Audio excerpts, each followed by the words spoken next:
Agoy, ay sag-scroll. Trabaho nga construction. Ato na siya topic ron ha. About sa construction. Ako sa construction worker, no? Panday mason. Nagtuo mo lalim ang panday mason o construction worker? Karon pa ko. Nganong naay tawo madisgrasya o tawo makadisgrasya tungod ra pud sa iyang katrabaho, no? Tungod di ay sa ginatawag og pagkasipsip. Dili na jud ako makaya. Pati na ginako na. No. So mo din now, pakuan ako no, pabalon ako no. Sa mga tanang nga sipsip. Sipsip.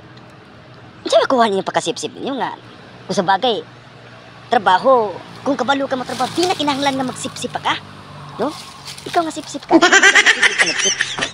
Kaya kung imo nang pasigihon, duay kayo ka. No? So nagtuo kag maimo ang tanang kamtangan sa ikay makapanunod sa kamtangan sa company, sa pasigihon mo pansipsip. Pero ang imo dira ang daghang kag kontra ng imong pagkasipsip. Sipsip.